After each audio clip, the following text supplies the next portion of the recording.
Hi, we're so excited to hear from our graduating class tonight. First up, we have Casey Anderson. He is a gradually retiring songwriter and current director of development at the Alano Club of Portland. He has released 6 albums to acclaim from Rolling Stone, No Depression, Paste, The Onion AV Club, and others, and had essays published by Talkhouse, Head Fake, and Hanif Abdurrab Gibbs 8205 project. Casey lives in Portland, Oregon with his wife, Caitlin, and daughter, Winona. Everyone, please give a warm welcome to Casey. I will hold for applause. Thank you, Rachel. Thank you, everybody. I'm so bummed I will not be at graduation. I will not be at our graduation ceremony. So I just want to take this opportunity to say thank you and congratulations to everyone in the cohort, to Jay and the faculty. This has been a very bizarre but very meaningful experience. I wish that we had all been able to be in the same room together tonight and through all of the residencies, but this seems like a fittingly weird way to end it. So I'm going to read from my thesis project. The project is called The Places We Lived. This is the prologue to the book. Prologue, Portland, Oregon, January 2021. On a quiet night in the summer of 1972, William Robert Lowry and Betty Mae Geringer Lowry, my grandparents, took a stroll along the banks of the Antioch River. They had taken James, one of their 7 children, with them to their summer home along the river, while their daughter Nancy, my mother, then 22 years old, stayed in Moses Lake, Washington, watching her younger brother John and her sisters Barbie and Sue. Virginia and Stephen, William and Betty Mae's oldest children, were in Berkeley and Vietnam, respectively. From the porch of their summer home, young James watched as his parents clasped hands, their steps falling into rhythm with each other. James listened as the wind began to whistle and whip through the pine trees. The trunks so moved they hollered back. James's eyes widened in wonderment as the branches snapped and flung themselves into the gray air. Wonderment turned to fear as James felt his face suddenly covered with fog and beads of mist and saw the water begin to rush toward the land, saw his parents' steps lose time and tempo, their feet falling on the 1s and 3s instead of 2s and 4s as the river's murky brown waves rose from their ankles to their waists and then their necks. Through the mist and the tumbling branches, James saw William and Betty Mae's bodies dancing like catfish just shy of the fisherman's net until he saw them no more. He would never see them again. William was 52 years old when he died. It took the authorities 2 weeks to find his body. Betty Mae was 47. Her body was never found. In one burial plot in Pioneer Memorial Gardens in Moses Lake, my grandfather's body lies with my grandmother's ghost. I wonder why the Antioch River saw fit to return William's body to his friends and family, but not Betty's. Was it some kind of conciliatory act, a gesture to appease the grieving, to quiet the wailing, if only by degree and only for a moment?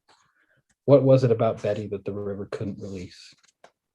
It was not until I was in my 30s that I asked my mother for any details about the flood. What I knew before then came from snippets of overheard conversations between my mother and her brothers and sisters. That I never directly asked about it speaks both to my own self-involvement and my fear that engaging my mother in a conversation about her parents' deaths would somehow bring about her death, a line of thinking that is not in itself far removed from self-involvement. When I did ask, my mother spoke in what seemed at first to be a series of detached scenes, nothing directly involving her parents, mostly her father. I wonder if when there is no body to bury, it's harder to place the dead in our memories. This is what my mother told me the first time I asked her about her parents' deaths. They bought the land from the Constantines, Jim and Bev, really nice people. They had no children of their own. I think they really liked having us around. The other people who had a cabin up there were Lynn and Joni Casey. He was also a musician and owned a store that sold pianos and organs. They were fortunately not at their cabin that weekend, but their daughter knew about the flood before we did. She called me that day, but didn't mention anything at all about what happened. There were a lot of strange things. I got a phone call from someone who told me my parents hadn't died. They were just avoiding bill collectors. Barbie, that's my mother's sister, spent the day with a friend whose parents were local mortuary owners, and so they took Barbie and her friend to Rocky Teach Dam near the flood to watch for bodies in the river. I had given them permission take Barbie on an outing, but I had no idea they'd do that. It was so fucking wrong what they did. I've never apologized to Barbie for that. How horrifying that must have been for her. Jen, Virginia, that's another of my mother's sisters, was in her master's program. I couldn't get a hold of her because she was driving home for the weekend to visit, so I had to tell her when she got home. So many horrible things happened on June 10th of that year. My mother paused long enough for me to understand that she had spoken to the extent she wanted to, long enough for me to understand that further discussion would take place at another time, or at other times periodically. That was fine with me. I wondered, though, how her memories of that day had been stored and arranged. She had offered me more or less a recitation of facts, who was with whom and where and when, perhaps because that was what she had easiest access to.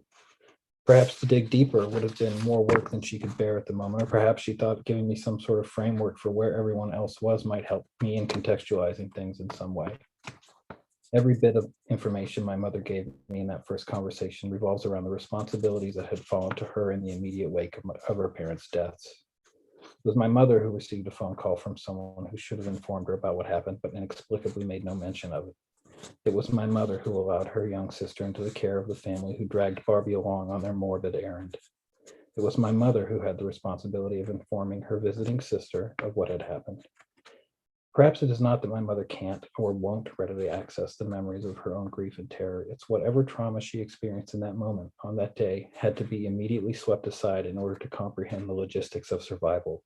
I cannot conceive of being thrown into such circumstances and being able to successfully navigate them for even a second, let alone for the rest of my life.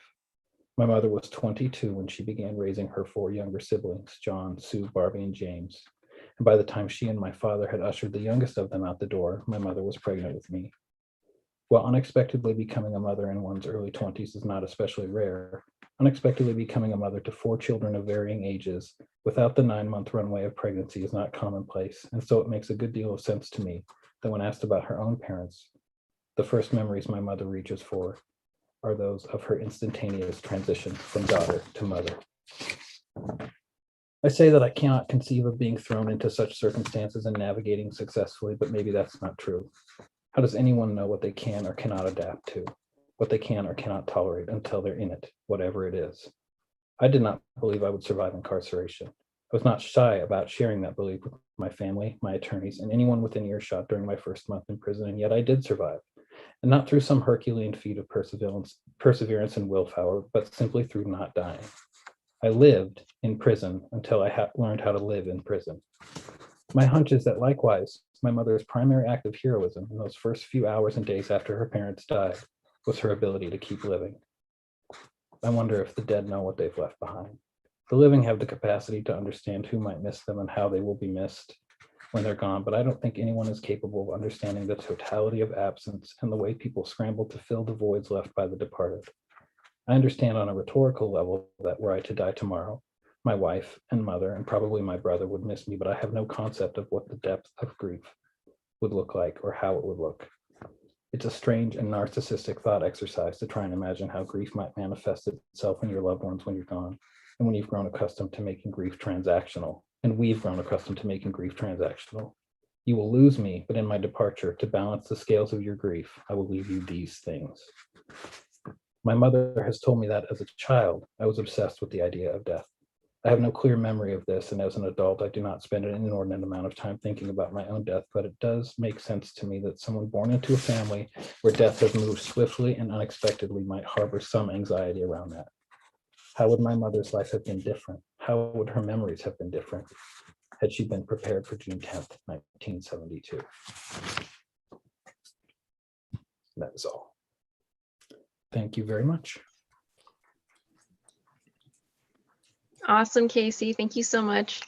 Up next, we have Wendy Battles.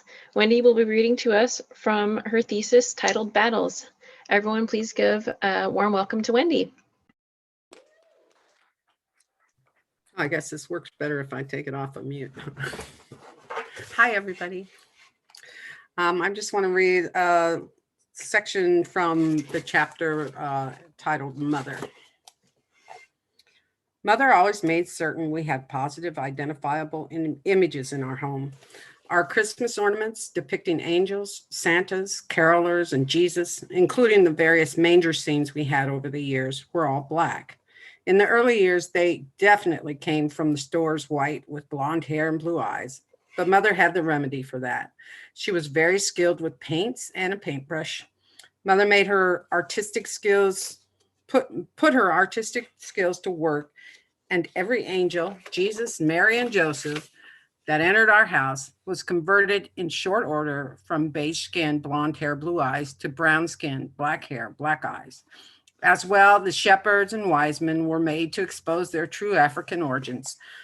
There were no white people or beings present in our nativity scenes or on our tree. Likewise, the images that adorned our walls year-round were the faces like ours.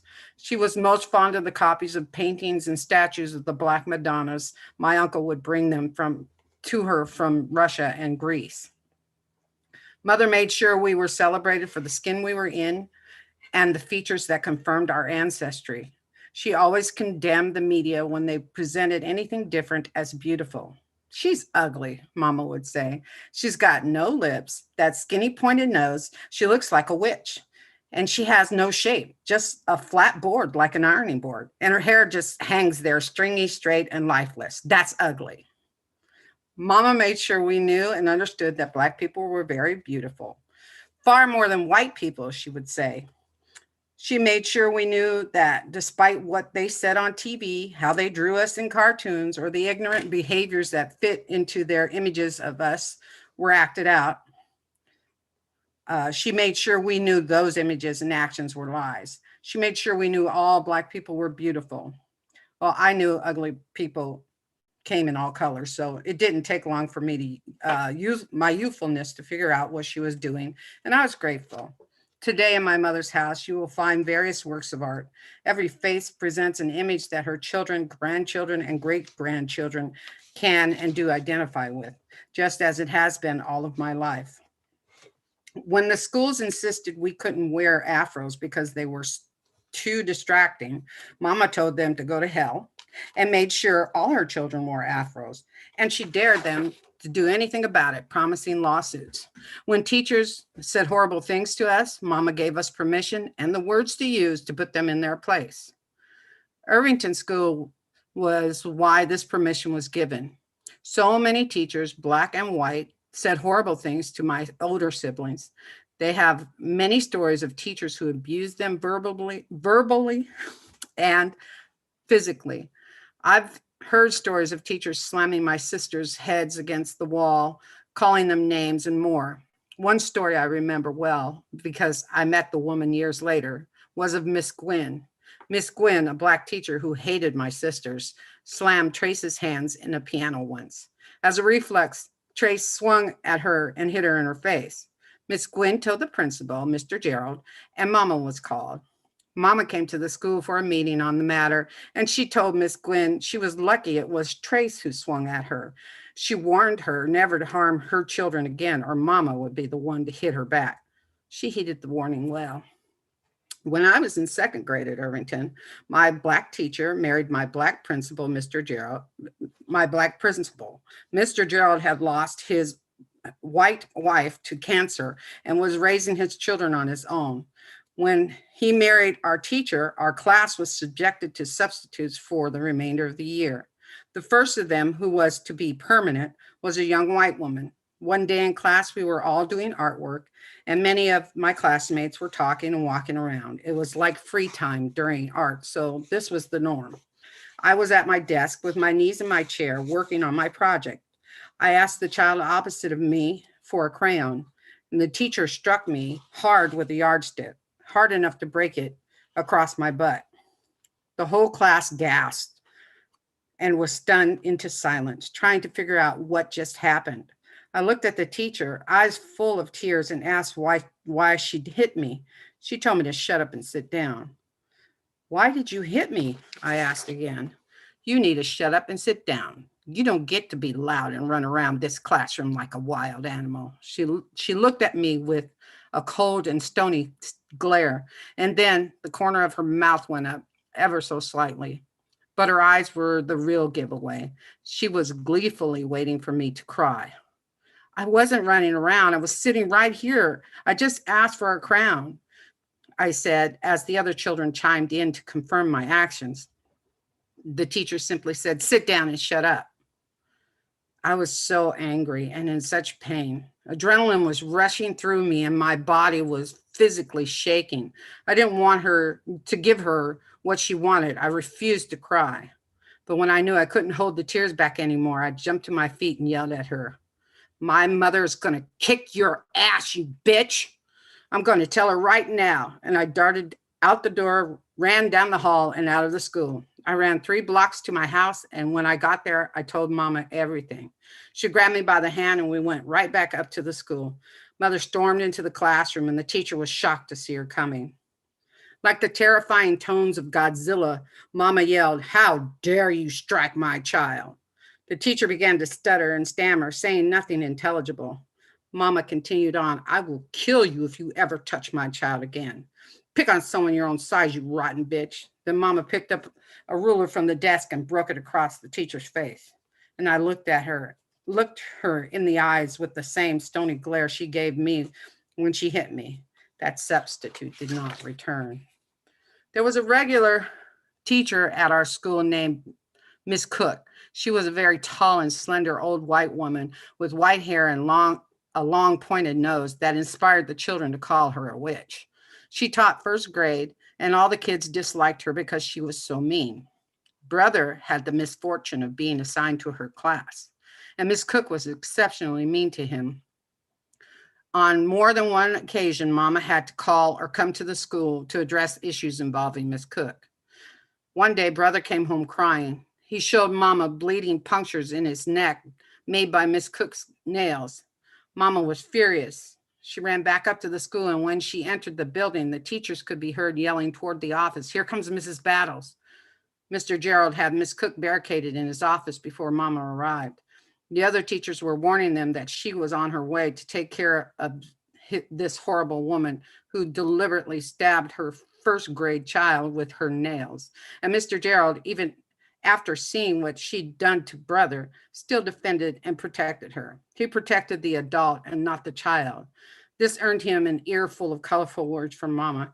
And Miss Cook, who could hear from behind the barricade, got a clear and convincing warning to stay clear of her children and Mama's eye for the sake of her own life. Miss Cook was gone for a week, likely in fear of the promised reckoning. Brother was moved to another class and no teacher touched us again. So how could I possibly do justice to this mother who has been this gladiator, this intergalactic warrior? She is Captain Marvel, Wonder Woman, Gamora, Elektra, and Okayu rolled into one. She is Spitfire. Mother is love and protection with a soft stroke of words and the drop of Thor's hammer leveling a forest. My mother is all this and more. She is the best mother in the world. That's it. Thank you so much, Wendy. Up next, we have Olivia. Olivia Fishwick is a 24-year-old queer writer and general menace to society. Olivia loves to write about the internet and other radical forms of technology, about magic, especially when it's real, and about possible versions of a better, happier future. She also likes to write about the fourth wall, the smell of rain in the desert, and that weird ball of pulsating black material she found in your garage. Seriously, you need to get that taken care of. More than anything, Olivia wants to have fun, and she hopes you do too. Everyone, please give a warm welcome to Olivia.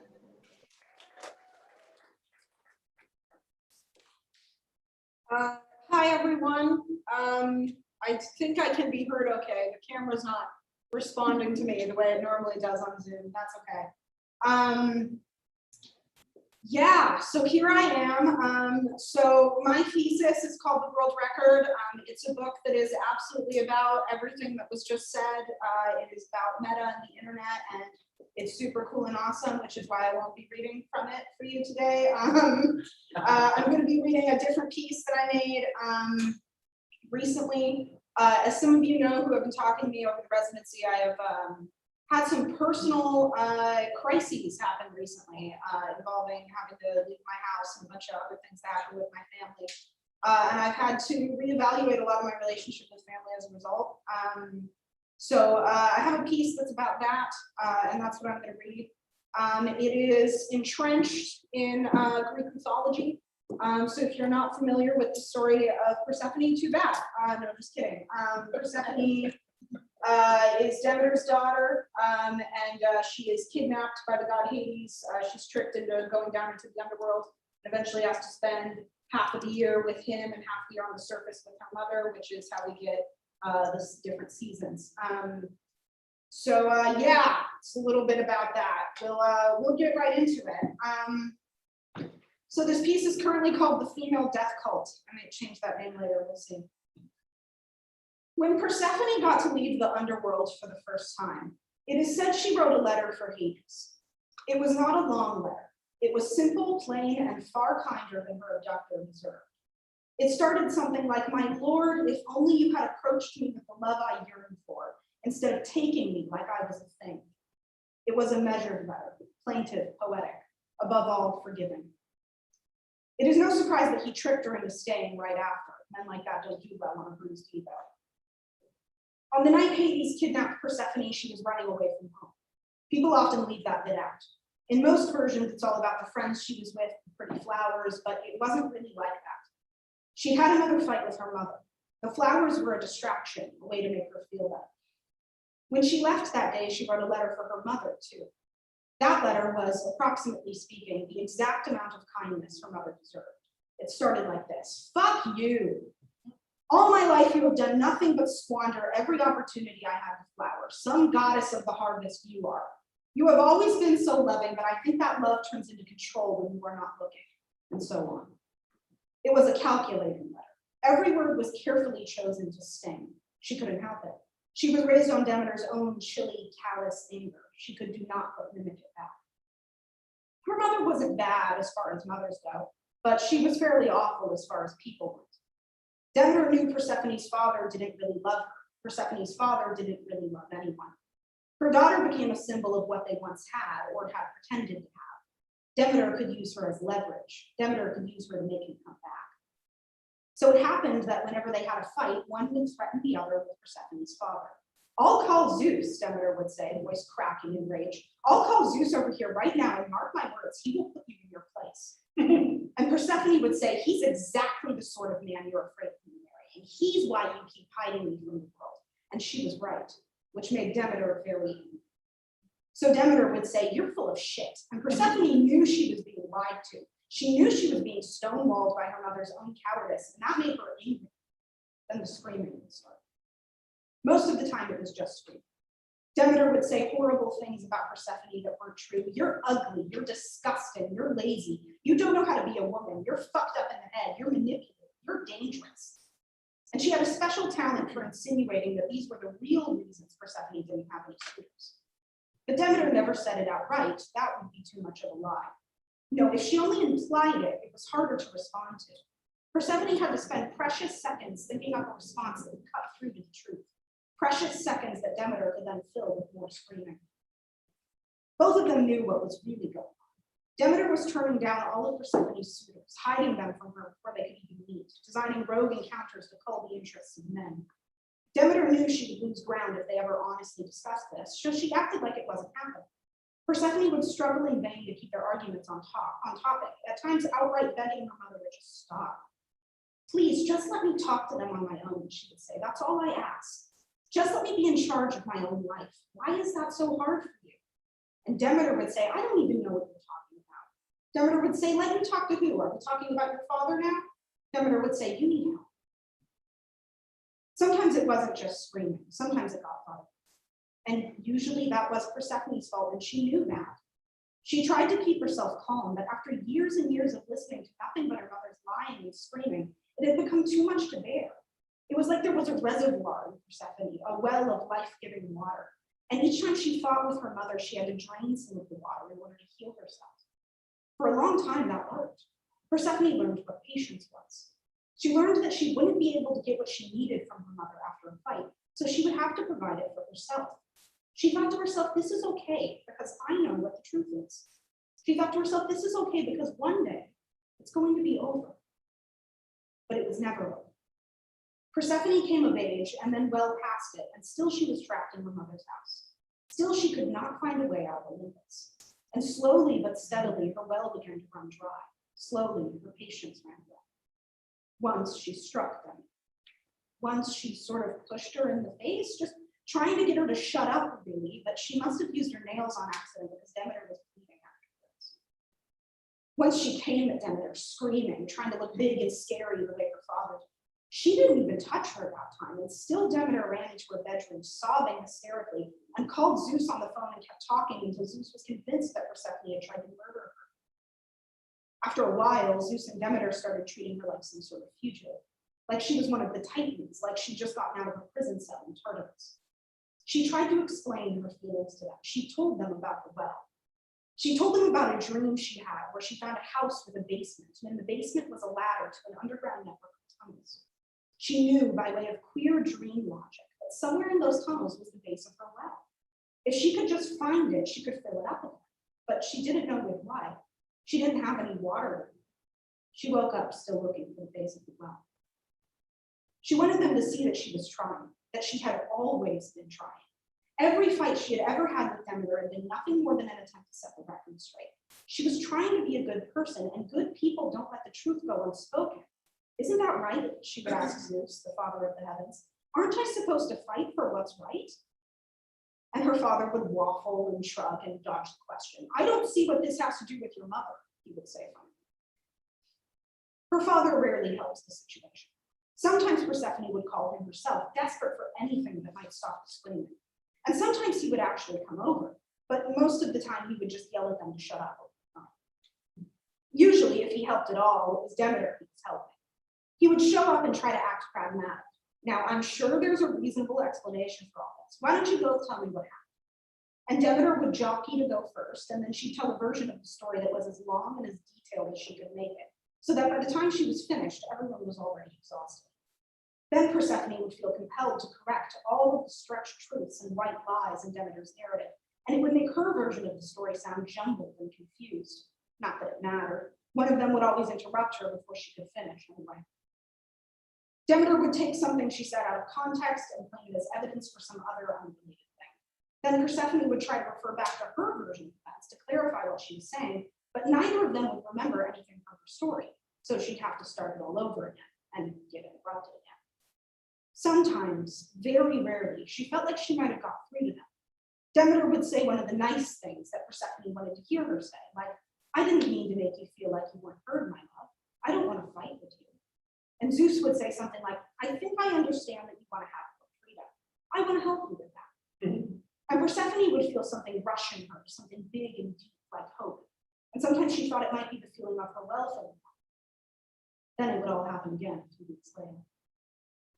Most of the time, her mother would tire her out and she would stop caring. Then she would just say whatever she needed to in order to end the conversation faster. She lost count of all the times she let go of her will like this. But in any case, no matter how it ended, she always apologized to her mother.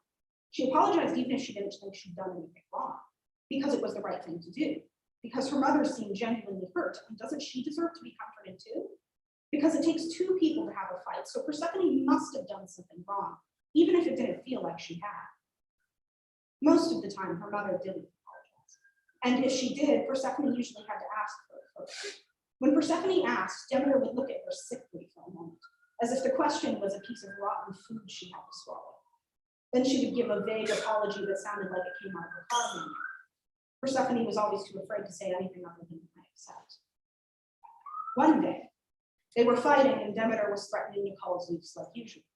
Persephone ripped her phone out of her hands. She realized right away she would have to apologize. And she realized that after she apologized, all the things that normally happen were going to happen again. She realized that it was going to keep happening forever. That was when she left. That was when she wrote the letter and ran away to the field full of flowers. In the field, she felt terrible and free. She was alone, but for the animals and the plants. The flowers seemed to turn their faces to look at her. She took off her shoes and ran through the dirt. Her mother was the goddess of the harvest, but she never took her shoes off in the dirt. When the ground opened up beneath Persephone, she remembered a scene from when she was young. Zeus and Demeter were arguing in the kitchen. Their screaming seemed so much louder and more powerful than anything she had ever produced. Still, little Persephone tried to get between them and stop them. She said all the right things to get their attention, but it was too much. Her father's anger broke. He chased her. He picked her up in one hand and threw her at the wall. Not at the wall, her bed. She hit her bed. As she flew through the air, she marveled at his precision. He had been just violent enough to scratch his anger, but not violent enough to leave a mark. If I had that kind of skill, she thought, I could get away with anything. She decided right away she could not let herself learn this skill. As the ground opened wide and became a pit beneath her, Persephone remembered what it felt like when her father picked her up in one hand. She thought, this is it, the bottom of the boat. Then she woke up in the input. At first, Hades seemed just like her mother. He would get angry for seemingly no reason. He would monitor her every action and forbade her from doing random things. He was controlling, bureaucratic, pedantic, and above all, incapable of doing any wrong, just like Diana. But when she left the underworld for the first time and wrote him a letter, she realized something had been different. She couldn't figure out what it was at first. She spent all her time on the surface, poring over her memories of Hades, trying to understand why it was that she missed him, but never her mother. Finally, she realized what it was. He didn't lie. Hades projected his insecurities onto her, but he knew he was doing it. He could accept it when Persephone pointed it out. She would say something like, you mustn't yell at me when I'm cleaning your desk. And for a moment, he would look very angry and say something indignant like, then stop looking at my papers. But then he would take a breath. He would get himself under control. He would say, I'm sorry. I'm paranoid and I've lived alone for a long time. I'll try harder next time. I'm sorry, he would say. Persephone would never have to ask. He always said it on his own without any prompting. And it never seemed like it was hard for him to say it. He wanted to say it for her. But because her mother keeps trying to plunge the earth into eternal winter, she has to keep leaving him in this way. Maybe one day, Persephone hopes, she won't have to leave the underworld. Maybe one day she'll stay forever. Until that day, she remembers patience and gathers water. In the video game Hades by Supergiant Games, Persephone also wrote a letter for Hades when she left the underworld. It was not a long letter. It was simple, plain, and far kinder than that version of Hades deserved. In it, she said this: if there is a place where I belong in this world, it must be somewhere between heaven and hell. Perhaps it's on the coast and has a little garden. See you on the coast, honey.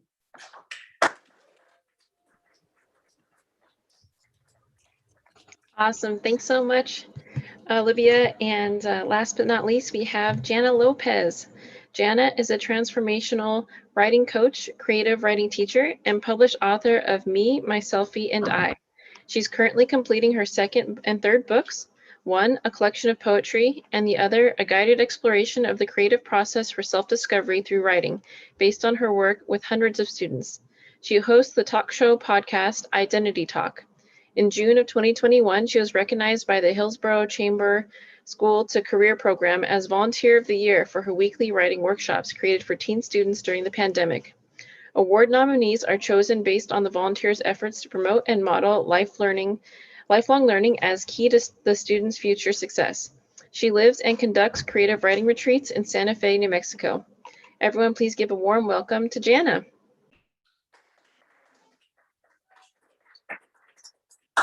So before I start reading my piece for my thesis, I just want to acknowledge, just listening to Olivia and Casey and Wendy, how far you guys have come. And it's like just listening to all the readings, but sitting here in the room in person, because it's the first time we've been together in so long, I could hear how far you guys have traveled on your writing trajectory. So I'm honored to be reading with you guys tonight, and you did a beautiful, beautiful job. And I just have to take this moment before I read, just to be present for myself, the fact that I'm sitting here on the precipice of this huge fucking journey of getting my master's degree. And you know, it's awesome to get a degree, but it's really the path that has led me here, and the path that leads us, all of us, to our own words. And so I want to acknowledge everybody who's in the program now, who's either just starting or halfway through. your courage and your bravery. And as I listen to people read their words, I just come back to this idea, as corny as it is, but words ultimately are a form of love. To write the words is love. It's self-love. It's love for each other. It's love for a search in truth. And to listen to people's words is an act of love. And to read people's words is truly an act of love. It really comes down to that for me. That's my experience. And I have loved my mentors that have been in this program. And Jay, thank you for creating this most beautiful, sacred, honorable warrior space for us to figure out love in our own form of expression. And so for anybody who thinks about, what they're doing, and if they doubt themselves, just remember you are expressing love and just keep coming back to that. So thank you. I love you guys. And I'm so happy to be here and sharing this space. I'm proud of each and every one of us for being here, showing up. So my thesis is called Provisional Sound, and it's based on this idea of how sound and memory intermingle and connect and coalesce, and where does one end and where does the other begin. So think about it. If you've ever had a moment where you hear a song, you can go right back to when you were 16 and in your mother's room or your house where you grew up or whatever, just pissed off or angry about something, or when your first boyfriend broke your heart. Elton John was on my constant rotation list. Don't ever listen to Journey after a breakup. So, but I love this idea that sound and memory are so intertwined. And it was just an interesting question for me to start thinking about. So the idea of provision of sound, provisional sound, so that's the title. It takes place on a train. A woman is leaving her life and her friends and a marriage, and she's starting to sort through some of these memories as she has this time to think, and she starts to recall all of these sounds that have stirred these moments in her life where sound has played a pivotal part in her identification and her understanding. I'm going to get there. I'm getting there right now. All right. So there you go. I explain. Through all uncertainty and perhaps silence, I'm alive, really alive to it all. The train ride is punishment and reward. I ask if she knows that sound travels much slower than light. Light moves 186,000 miles in 1 second, while sound takes 5 seconds to travel only a single mile. I'd rather live a life through sound than through light, even if it's provisional, because I don't want to miss a moment along the way. Esther nods, leans in to gather me in her hug, and I let her grandmother light fill me. She begins her story about grief and love, how they're terminally entwined. She's clear and unapologetic that she spent 79 years learning to hear the sound of her voice. I'm fixed on Esther's green eyes. They illuminate like lanterns when she reveals how many relationships she's conceived and aborted. There were 3 husbands, Brett, Ellen, and Michael. Against opinions of friends, she left 2, Brett and Ellen, because according to her, relationship soil died and was no longer organic. Brett's the father of her two children. Esther despondently looks out the window. Blurry warehouses whiz by. She shares she reluctantly let go of waiting for her children's attention as they set about their lives. Holding false hope perpetually broke my heart, she says. Where does a mother fit in? Michael, her last husband, died 6 months ago. He was the one I'd been waiting for. He sang Elvis to me, and I heard Leather's voice.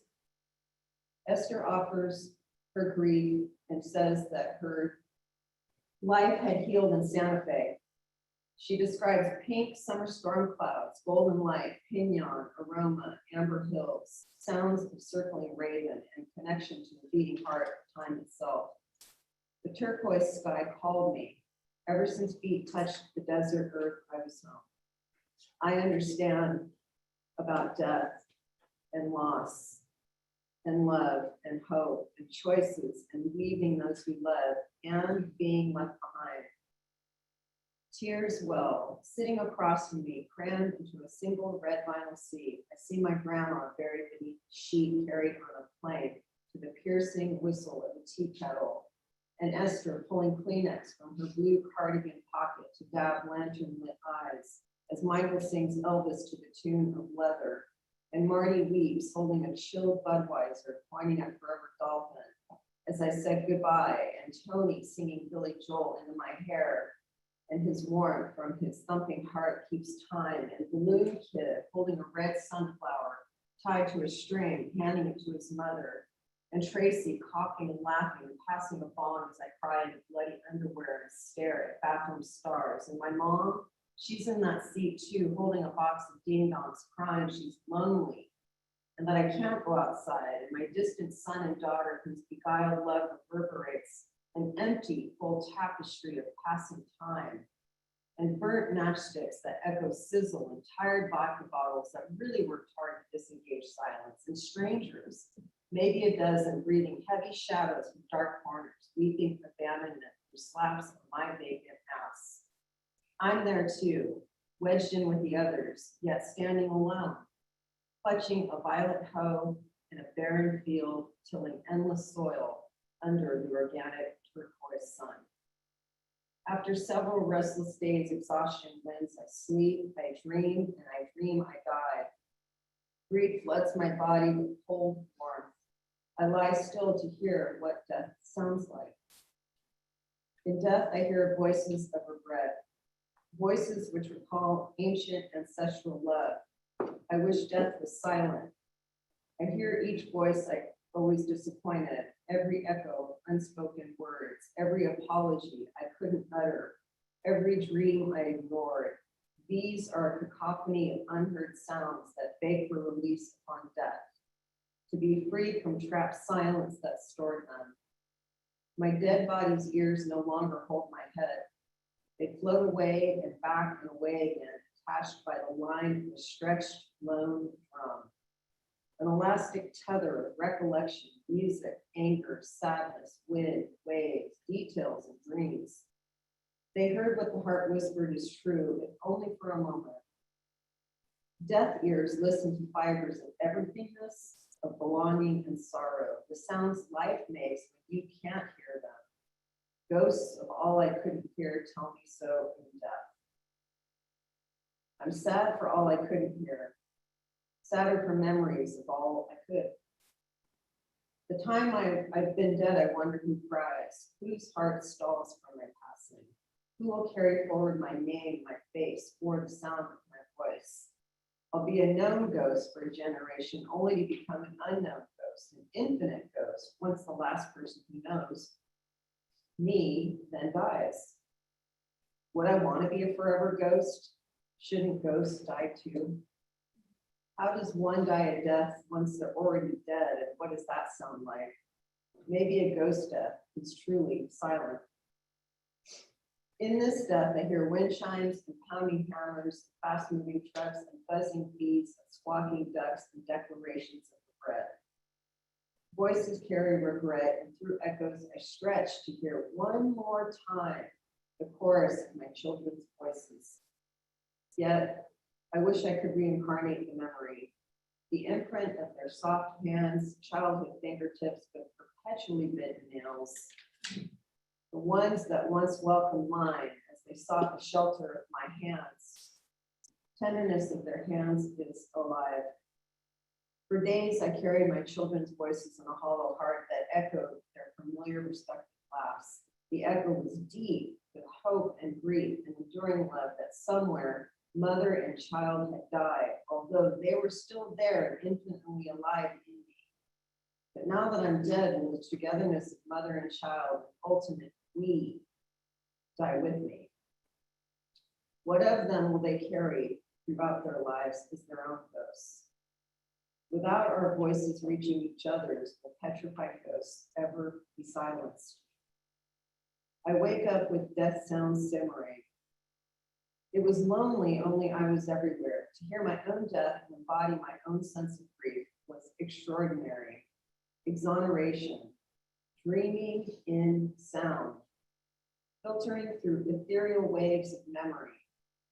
There's no false comfort in death, believe me. Bruised remains are destined to feed organic soil, and I am indeed alive.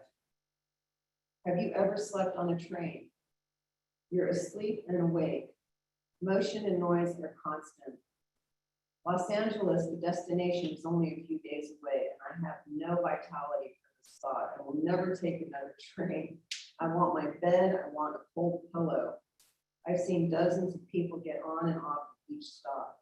Whose voices do you think they're listening to? I peer ahead to Esther a few rows up. She seems asleep. I'm grateful that our tracks crossed. I heard her breathe. I admire her bravery in choosing resonance. Funny how bereaved and brave are closely sounding words. Few will say, good for you for braving uncertainty. Few will say, it's amazing you braved to search for truth in the one life, to listen to your one voice, in the one moment, in the one snapshot of your one existence. How many hide behind noise? Where is their silence? Is this the point I look back and say I was brave in my blueprint? Santa Fe sounds magical. I'm thankful to hear pain, my blood is flowing. In dissonance comes harmony. Like the blur outside a finger-smeared window, everything moves. Everything passes when we don't listen. Train clacking ceases upon arrival in Santa Fe, like slowly rising violin strings of your sounds all around come alive, encroaching, blending, and burning. Life is a tangled and perfect rhythm of memory. The hearing of our own heartbeat that pounds and drums and pumps in a warm pool of life, dying just as it's becoming. Silence and dissonance melt into a provision of sound. I want to taste warm organic soil, sun from my breath. Through the vestibule of the stop train, I see a turquoise dome with painted clouds. Santa Fe, they whisper. There's no static. I listen and intentionally gather my belongings to get off the train. I hear empty sky calling.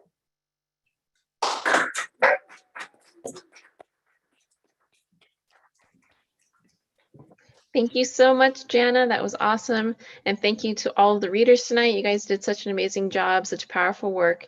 That's it for tonight. Thank you again to everyone who attended, and we hope to see you back here on Saturday to see the rest of the readers. Have a great night.